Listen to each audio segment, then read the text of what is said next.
This is really interesting to me. New Harvard-Harris poll came out. They asked about Congress. And so, we can take a look at Congress's new approval rating. Check it out. 50% of the country approves of Congress right now. 50% disapprove. Now, you might look at this and say, wait, what's the story? What's the issue? I don't understand. The issue is that this is like a record high. And when I say a record high, I mean, I think in my entire lifetime. I mean, maybe there was a brief moment after 9/11 when Congress's approval rating was super high because of this feeling of patriotism after we got attacked and we all came together. Bush's approval rating was like 90%. But that was super short-lived. And to be fair, I don't even know if Congress got the same bump that George W. Bush did. But this is almost like record territory. I mean, the last time you probably got this high was like, disregarding the 9/11 argument, was like maybe during FDR's time in office. This is ridiculous. So now this, you could say it's one poll. It could be an outlier, but there is a trend in a certain direction here. So is this Pew or Gallup? I don't know if this is Pew or Gallup, to be fair, but they track it all the time. Like, they do it on a regular basis.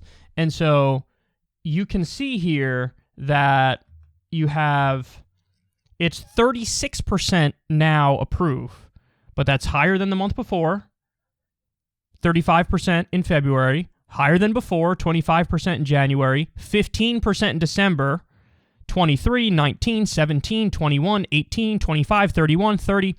I scrolled back, and there was even a time where it was like, it was as low as 9%, a 9% approval rating, which means that Congress was like one of the most unpopular things in the entire country.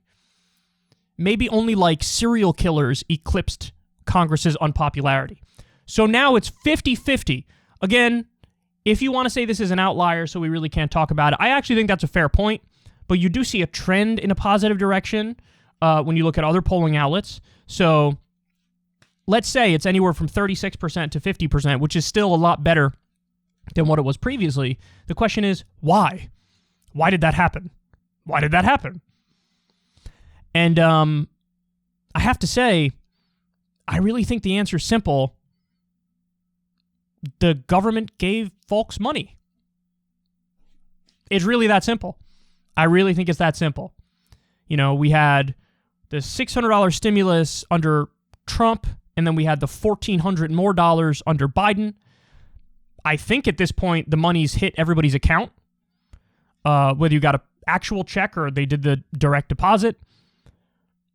When you give the overwhelming majority of Americans a check, now, by the way, I would have argued it should have been universal. It wasn't fully universal, but the overwhelming majority of Americans got a check. When you do that, people are going to go, oh, snap. The government just helped me in my time of need. I'm struggling, and I need help, and they helped. And the other thing I think you could argue is the vaccine rollout.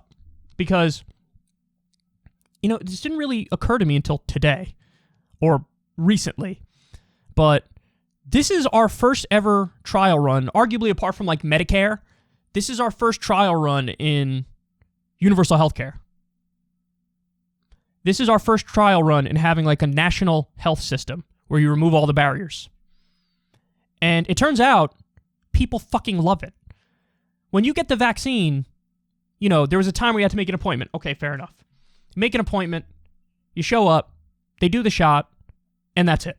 You leave. That's it. It's that simple. Now, you could just walk in, they do the shot, and you leave. And it costs you $0.00. So, we have a deadly pandemic. The vaccine was created pretty fast. The vaccine was distributed in this country pretty fast. Early on, we were having some struggles, but then once this thing kicked into gear, it really kicked into gear, and now we're doing a phenomenal job of vaccinating, and it worked. The vaccine was created. The vaccine is now being distributed very fast. People are showing up, getting shots, going home with paying $0.00. So, listen, you got to give credit to Biden, and you got to give credit to Trump. for Operation Warp Speed and for Biden continuing it and ramping up the shots. So 2 major things that the government did, and the American people are responding to it. This shows you guys, I generally think people are reasonable. I do. I really think people, they expect so little from our terrible government that when the government does anything right, like our first trial run with universal health care, trying to get vaccines to everybody as quickly as possible, not costing any money, and $1,400 checks, that alone made people go, oh, this is awesome. The government's doing something right. And hopefully it's a game changer where people now realize, hey guys, it's not that, oh, we can't do this stuff because it's impossible or it's too costly or it's crazy. No, it's that when the government doesn't do good things, it's because of corruption and it's because of bad policy and that we let them get away with not doing the right thing. But this was an instance when it comes to vaccines for everybody and when it comes to giving people money, the government did the right thing. Now, it should have been $2,000 checks, to be clear, because Biden said it was going to be $2,000, then he cut it down to $1,400 and said, well, you already got $600, so do the math. That's weaselly bullshit. But people were even willing to generally accept that because at least they got something. You gave me something, and we're getting the vaccines out there. So these are the 2 biggest successes in modern American history when it comes to governing. Getting people money when they need it desperately and putting shots in arms. And so that's all it took for the approval rating to skyrocket. Now, imagine for me for a second, this government decides we're going to do real universal health care. Actual universal health care. We're going to do free college and eliminate student loan debt. Instead of a one-time check, we're going to do a recurring UBI check. We're going to end the wars and rebuild our infrastructure here at home and make it number 1 in the world. Imagine they do 3, 4, 5 more things that people love. Hey, how about paid vacation time by law? Would you like that? Then imagine how high the approval rating could be. See, this is what I'm trying to tell you guys, is that oftentimes we have like a status quo bias or like a bias towards our own experience. And so what that means is sometimes we can't think outside of the box. Sometimes we think like, well, it's not possible for Congress to be popular. It's not that it's not possible, it's that they haven't done anything to earn the popularity. If they start doing things to earn the popularity, the approval rating will go up, and that's what's happening. And also, we can make it so that politicians do the right thing, and if they do the right thing, they could keep winning. Like, that's the thing is, we forget. We feel like every election's got to be somewhat close and that we're always going to go back and forth between Democrat, Republican, Democrat, Republican, Democrat, Republican. But that's not necessarily true. We haven't really had a president or a leader who really unapologetically fights for the right things and delivers on some of those things. When you have that, it turns out that person doesn't stop winning. And that's what happened with FDR, for example. He won 4 times because he kept doing things that people liked.